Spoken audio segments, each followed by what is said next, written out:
Persis buvo su storuoju kontrolieriumi.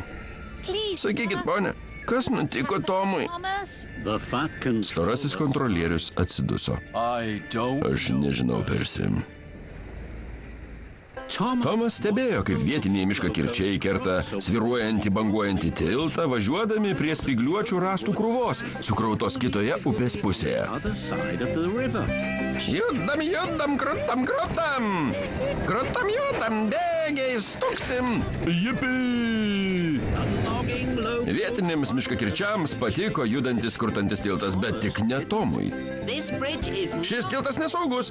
Neturėtumėte juo važiuoti. Vietiniai miškakirčiai prapliupo juoku. Mes turime rąstų, o tu neturi. O, dap. Na ir ką tu? Dabar darysi. Tomas galėjo padaryti vienintelį dalyką. Turiu pervažiuoti tiltą.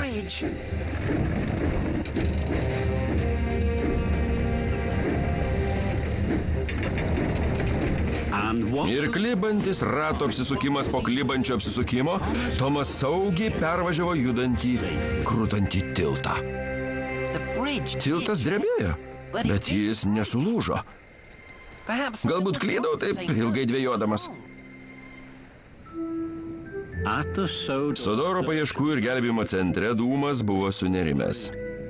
Negalite statyti savo biuro čia, ponė. Tai įvažiavimas į senąjį Ukanoto salos tunelį. Jis užtvertas, todėl mes ten gabendavom šiukšles. Neturiu kada jaudintis dėl seno tunelio, Dūme. Labos nakties. Kitą dieną vietiniai miškakirčiai parodė Tomui seną gerą rąstų krautuvą. Tomas nerimavo dėl krautuvo.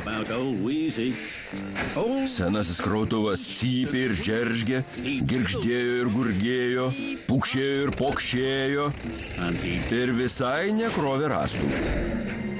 Vietiniams miškakirčiams senasis krautuvas atrodė labai juokingas. Bet tik ne Tomui. Turėtum būti tvirtas, turėtum būti kietas.